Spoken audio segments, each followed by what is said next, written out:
Saudara warga Majalengka, korban gempa Cianjur ditemukan 4 hari. Korban sebelumnya sempat menyaksikan anaknya tunangan dan hilang kontak setelah kepergian dari rumah menuju Tangerang.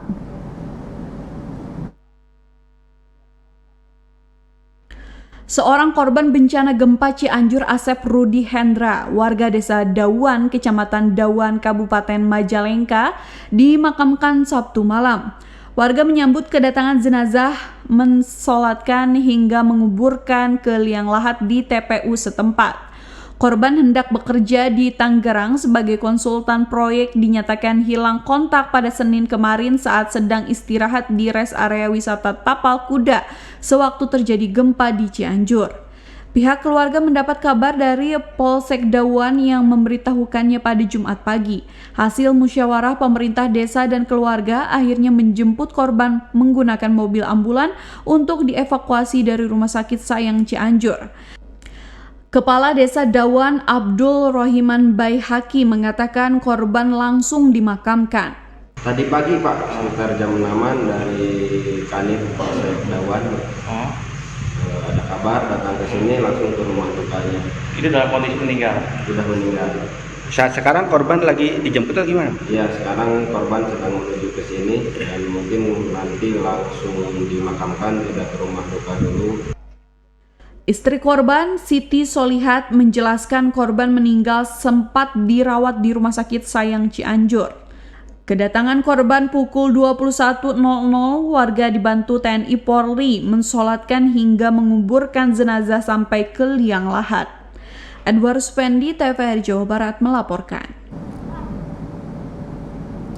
Bantu korban bencana gempa Cianjur, Polres Tasikmalaya Jawa Barat berangkatkan tim trauma healing dan personel Polwan untuk pendampingan anak-anak yang menjadi korban. Selain itu, mengirimkan tim kesehatan untuk pemeriksaan dan pemberian obat kepada para korban. Setelah sebelumnya Polres Tasikmalaya mengirimkan bantuan sembako dan obat-obatan untuk korban gempa di Cianjur. Kali ini Polres Tasikmalaya mengirimkan tim trauma healing dan personel Polwan untuk melakukan pendampingan dan membantu anak-anak yang menjadi korban gempa. Tim konselor Polres Tasikmalaya melaksanakan trauma healing kepada korban terdampak bencana alam gempa bumi di wilayah Desa Jambu Dipa, Kecamatan Warung Kondang, Kabupaten Cianjur. Kegiatan ini berisi doa bersama, senam otak, permainan kuis, serta pembagian bingkisan kepada anak-anak. Memberangkatkan beberapa konselor kita, termasuk dari Polwan, untuk membantu warga di sana, terutama anak-anak, untuk membuat trauma healing di sana. Selain tim konselor, trauma healing, Polres Tasikmalaya juga menerjunkan tim kesehatan untuk melakukan pemeriksaan kesehatan para korban gempa, serta untuk pemberian obat-obatan kepada para korban di tempat pengungsian. Dari Kabupaten Tasikmalaya, Yudi Irawan, TVRI Jawa Barat melaporkan. Informasi lainnya akan kami sampaikan usai jeda, di antaranya doa bersama pelajar bagi korban gempa Cianjur. Tetaplah bersama kami di Jawa Barat hari ini.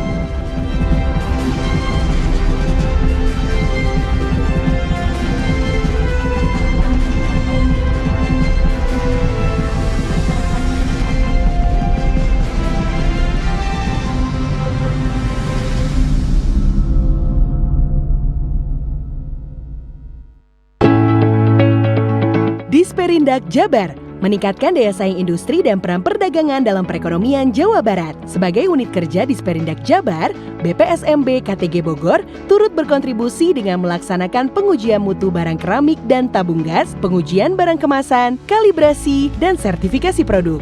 Assalamualaikum warahmatullahi wabarakatuh. Saya Ridwan Kamil, Gubernur Jawa Barat. Bersama seluruh pemangku kepentingan, kami berkomitmen untuk memberikan pelayanan terbaik bagi para konsumen di Jawa Barat.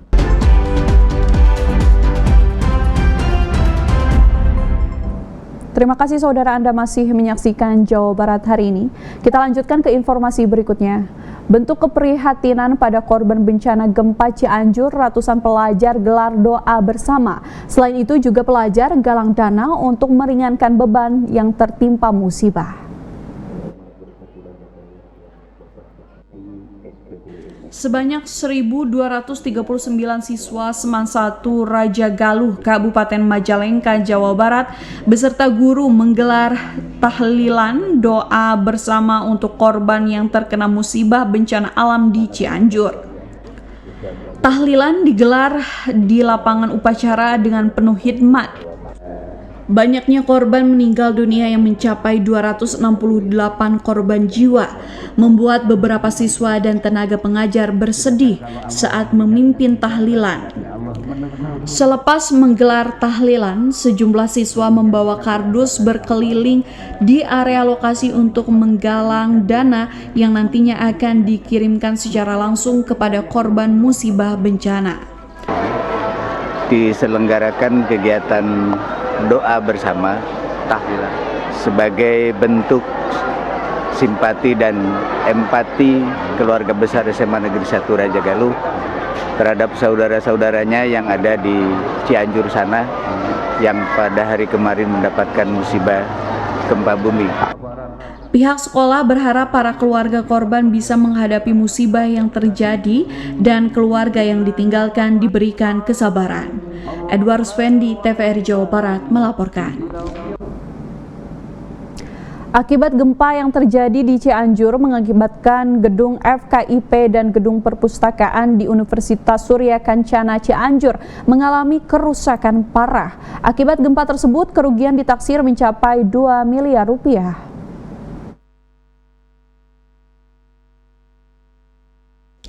Gempa yang terjadi di Cianjur mengakibatkan sarana dan prasarana di Universitas Surya Kencana Cianjur mengalami kerusakan parah. Kerusakan yang cukup parah terjadi di gedung FKIP yang dindingnya hancur. Selain gedung FKIP, gedung yang terdampak gempa juga adalah gedung perpustakaan.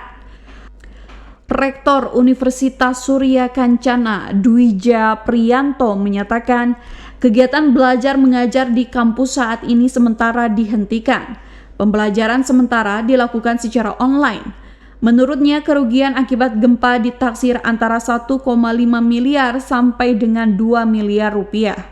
Terdampak itu pertama di gedung perpustakaan yang baru itu kondisinya retak ya semuanya. Terus kalau yang di FKIP itu atapnya runtuh ya, menjadi beberapa bagian. Terus di tempat lain plafon segala macam, terus genteng atau konstruksi bangunan atap itu kebanyakan dia jatuh ke bawah gitu. Nah itu perlu kita lakukan beberapa estimasi dan kalkulasi kerugian yang ada di Universitas Surya Kencana ini. Dwija Priyanto menambahkan saat ini sudah ada bantuan ke kampus dari berbagai lembaga seperti dari Dikti. Untuk saat ini pihak kampus sudah membagikan bantuan kepada mahasiswa dan dosen yang terdampak akibat gempa. Demikian laporan Endang Herman dan Agung, TVRI Jawa Barat. Usai jeda kami akan kembali dengan sejumlah informasi penting lain di antaranya. Sorotan JHI edisi 21 sampai 27 November 2022. Tetaplah bersama kami di Jawa Barat hari ini.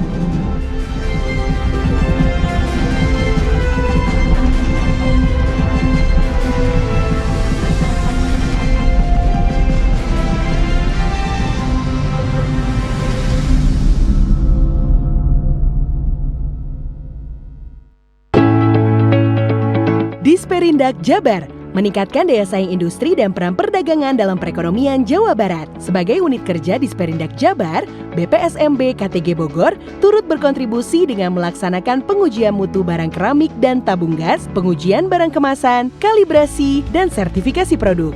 Assalamualaikum warahmatullahi wabarakatuh. Saya Ridwan Kamil, Gubernur Jawa Barat. Bersama seluruh pemangku kepentingan, kami berkomitmen untuk memberikan pelayanan terbaik bagi para konsumen di Jawa Barat.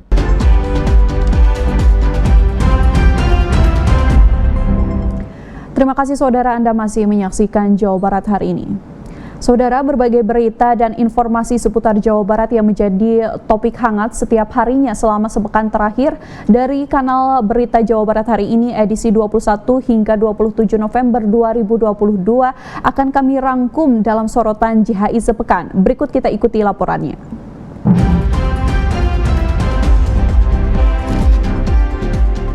Gempa bumi dengan kekuatan 5,6 skala Richter terjadi di Kabupaten Cianjur pada Senin siang 21 November 2022. Gempa bumi Cianjur ini dirasakan pula di wilayah Kota Bogor yang membuat panik sejumlah warga di Kota Bogor dan berhamburan keluar ruangan untuk menyelamatkan diri. Saat gempa terjadi, sejumlah pengunjung di mal dan pegawai di lembaga pemerintahan dan swasta di Kota Bogor berhamburan keluar untuk menyelamatkan diri. Gempa 5,6 magnitudo yang mengguncang Kabupaten Cianjur, Jawa Barat membuat ratusan warganya mengalami luka-luka dan meninggal dunia. Hingga hari Selasa 22 November dini hari, sejumlah korban gempa yang dilarikan ke Rumah Sakit Umum Daerah Cimacan. Sebanyak 13 orang meninggal dunia serta 206 orang luka-luka. Sementara akses jalan menuju Cianjur kota masih terputus lantaran jalanan di Desa Cugenang tertutup longsoran. Tidak hanya itu, aliran listrik dan jaringan provider pun sempat terputus. Jawa Barat hari ini, Rabu 23 November, menyoroti mengenai 71 korban gempa Cianjur yang dirujuk perawatannya dari RSUD Cianjur ke Rumah Sakit Hasan Sadikin atau RSHS Bandung. Data korban gempa di Cianjur yang sedang dan telah dirawat di RSHS diantaranya 35 orang masih dalam perawatan IGD, 23 orang di ruang inap, 9 orang di ruang operasi, dan 4 orang diperbolehkan pulang. Untuk membantu warga Cianjur yang terdampak gempa Cianjur, Jawa Barat hari ini Rabu 23 November menyoroti pihak Pemkab Pangandaran yang mengirim bantuan tim anggota BPBD dan relawan ke Kabupaten Cianjur yang dilengkapi dengan berbagai peralatan untuk mempercepat proses penanganan korban gempa Kabupaten Cianjur. Selain itu, Pemkab Pangandaran juga akan mengirimkan bantuan dana yang diserahkan ke pihak Pemkab Cianjur. Bantuan tersebut diharapkan bisa meringankan beban warga Cianjur yang terdampak bencana gempa bumi. Pada Jumat 25 November 2022, Berita Jawa Barat hari ini menyoroti mengenai keberadaan posko logistik yang didirikan Rumah Sakit Hasan Sadikin Bandung mengingat banyaknya korban gempa Cianjur yang kekurangan logistik. Donasi logistik didapat dari masyarakat sekitar, para petugas medis, dan organisasi masyarakat. Seluruh logistik disalurkan kepada para pasien serta keluarga yang membutuhkan selama menjalani rawat inap. Demikian beberapa peristiwa dan informasi yang terjadi di Jawa Barat yang dirangkum dalam Sorotan Jawa Barat hari ini, edisi 21 hingga 27 November 2022.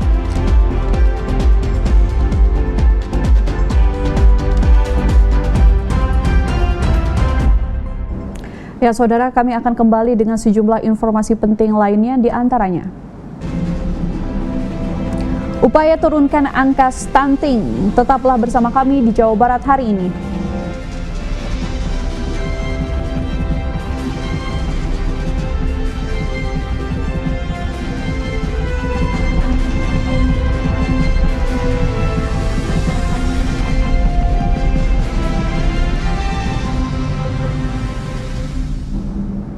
Anda masih menyaksikan Jawa Barat hari ini. Saudara, menyambut Hari Anak Sedunia, berbagai upaya dilakukan untuk menurunkan kasus stunting pada anak di Indonesia.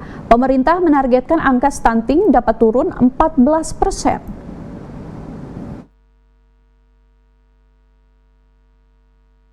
Secara nasional, kasus stunting atau masalah kekurangan gizi kronis yang ditandai dengan tumbuh pendek berada di angka yang cukup tinggi, yakni 24% lebih. Berbagai pihak seperti akademisi hingga tokoh ahli di Cirebon, Jawa Barat berusaha membantu pemerintah dalam menangani permasalahan stunting di Indonesia. Ratusan kader kesehatan di 60 puskesmas di Kabupaten Cirebon dan pendamping rumah tangga turut diberikan pembekalan mengenai stunting dan dibekali alat meteran sebagai alat bantu mendiagnosis stunting di desa masing-masing. Kegiatan hari ini adalah yang dilakukan oleh Fakultas Kedokteran Unswagati atau UGJ Cirebon bekerja sama dengan Asosiasi Fakultas Kedokteran Swasta Indonesia dalam rangka menyambut Hari Anak Sedunia, di mana kita berharap FKUGJ berharap membantu pemerintah utama ya Pak, negara Indonesia tentunya, nasional. Melalui pencegahan dini ini diharapkan angka stunting secara nasional dapat turun hingga mencapai 14% di tahun 2024. Dari Cirebon, Makmur Hamdallah, TVRI Jawa Barat melaporkan. Informasi lainnya, Saudara, Forum Komunikasi Dermawan Daerah Fokuswanda Indonesia Emas menggelar musyawarah nasional keempat yang diselenggarakan di Kota Cimahi, Jawa Barat. Munas Fokuswanda Indonesia Emas dibuka secara langsung oleh Sekretaris Dinas Kesehatan Provinsi Jawa Barat, Firman Adam, mewakili Gubernur Jawa Barat Ridwan Kamil. Fokuswanda merupakan organisasi kemanusiaan yang beranggotakan para pendonor yang mempunyai kriteria menyumbangkan darahnya di atas 75 kali donor. Menurut Ketua DPP Fokuswanda Indonesia Emas, Endang Agustini Syarwan Hamid, pada pelaksanaan Munas kali ini beragendakan penyempurnaan ADART serta pemilihan Ketua Umum terpilih Fokuswanda Indonesia Emas periode tahun 2021-2026 yang tertunda akibat pandemi COVID-19 pada tahun 2021. Dan harapan kami karena anggota yang mendonorkan darah 100 kali itu di Jawa Barat jumlahnya cukup besar, tapi belum terbentuk Forum Komunikasi Dermawan Barat Indonesia Emas, sehingga kami sudah sampaikan kapan-kapan kita akan silaturahmi dan segera dibentuk Forum Komunikasi Dermawan Daerah. Kami tentunya mengucapkan selamat kepada Fokuswanda ya atas penyelenggaraan musyawarah yang keempat ya, yang keempat tahun 2022. Semoga sukses acaranya, dan tentunya yang paling penting adalah bagaimana kita ke depan memotivasi agar masyarakat senantiasa mendonorkan darahnya. Fokuswanda akan terus melakukan aksi kemanusiaan melalui donor darah. Selain itu, mengajak masyarakat khususnya generasi milenial untuk berdonor darah. Dari Kota Cimahi, Agung Jaya Permana melaporkan. Informasi lainnya akan kami sampaikan sesaat lagi, di antaranya NPCI ultimatum non-atlet disabilitas. Tetaplah bersama kami di Jawa Barat hari ini.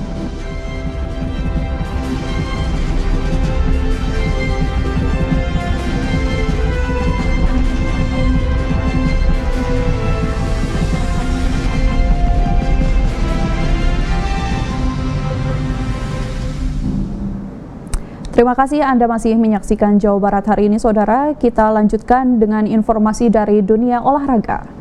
National Paralympic Committee Indonesia atau NPCI Jawa Barat akan memberikan ultimatum kepada seluruh NPCI kota kabupaten untuk tidak melibatkan atlet non-disabilitas dalam pelaksanaan Peparda 6 Jawa Barat 2022.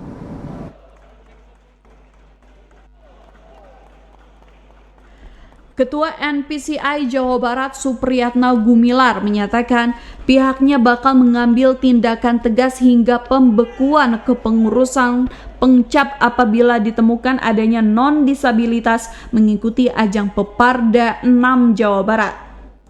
Supriyatna pun meminta agar setiap kontingen peserta Peparda 6 melaporkan apabila menemukan atlet non-disabilitas bertanding di Peparda 6. Ia juga menambahkan setiap atlet wajib menunjukkan kartu klasifikasi kepada wasit sebelum bertanding. Hal ini terjadi pada cabur catur di mana atlet yang tidak mengikuti klasifikasi langsung digugurkan oleh panitia Peparda 6. Itu saya sudah menyikapi dengan keras. Dari awal saya berstatement apabila ada atlet yang memang bukan penyandang disabilitas harus, meskipun dia sudah dapat medali ataupun tidak, harus didiskualifikasi atau dibatalkan. Sementara mengenai mutasi atlet dari provinsi lain, menurut Supriyatna Gumilar, hal itu legal selama mengikuti aturan yang ada. Namun yang pasti, atlet tersebut nantinya harus memperkuat Jawa Barat di ajang Peparnas dan ditegaskan dengan surat pernyataan yang berkekuatan hukum. Demikian Ahmad Wirahardi melaporkan. Kontingen angkat berat Kota Bandung memborong 12 medali emas pada pelaksanaan Peparda 6 Jawa Barat 2022 yang berlangsung di Stadion Wibawa Mukti, Kabupaten Bekasi.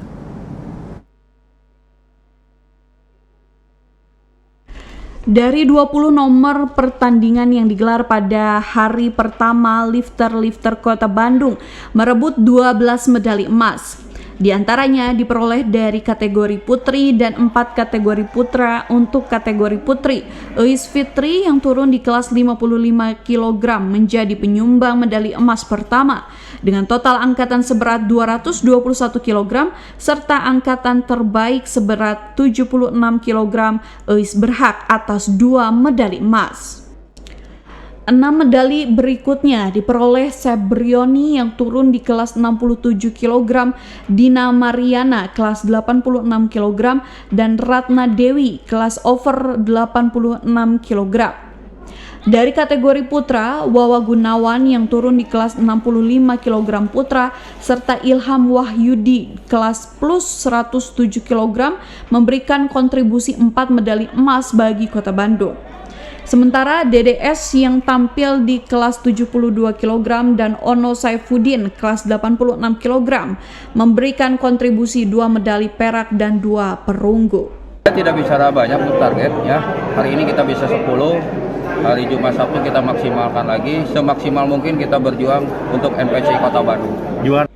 Kota Bandung masih berpeluang untuk menambah pembendaharaan medali di ajang Peparda 6 Jawa Barat 2022. Demikian Ahmad Wirahardi melaporkan.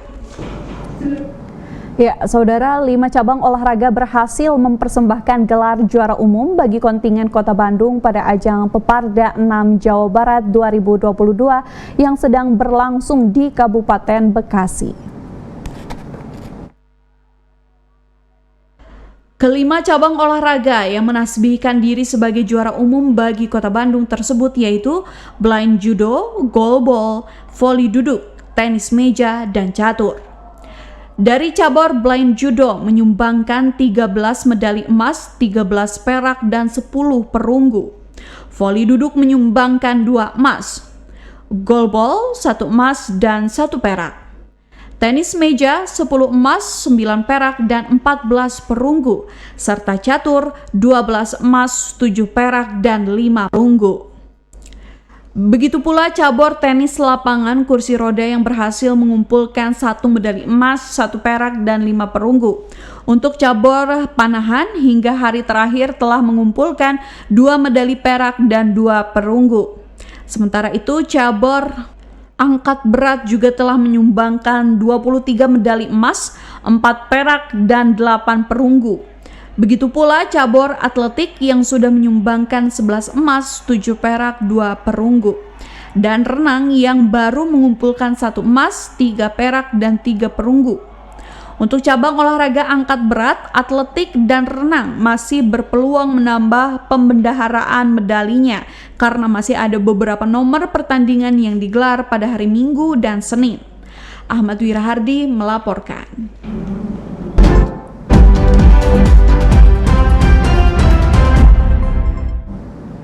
Ya, saudara, kita saksikan bersama inilah pantauan suasana lalu lintas di beberapa titik di Kota Bandung. Yang pertama, saudara, ini dari simpang Tol Paster di Jalan Dr. Junjunan. Dari arah Tol Paster yang menuju ke pusat Kota Bandung terlihat padat, sementara dari arah sebaliknya, saudara, ini terlihat lancar. Dan yang kedua, inilah pantauan suasana lalu lintas di Simpang Dago Cikapayang, saudara. Terlihat suasana lalu lintas ramai lancar dari arah Kota Bandung menuju ke Dago Atas terlihat lancar, sementara dari arah sebaliknya juga demikian. Iya, selanjutnya ini adalah Simpang Soekarno-Hatta Buah Batu, saudara. Terlihat yang dari arah Jalan Muhammad Toha menuju ke pusat Kota Bandung terlihat ramai lancar, cenderung lancar, saudara. lalu lintas di Simpang Soekarno-Hatta Buah Batu. Selanjutnya ini adalah Simpang Soekarno-Hatta Gede Bage dari arah Cibiru yang menuju ke pusat Kota Bandung juga terlihat lancar.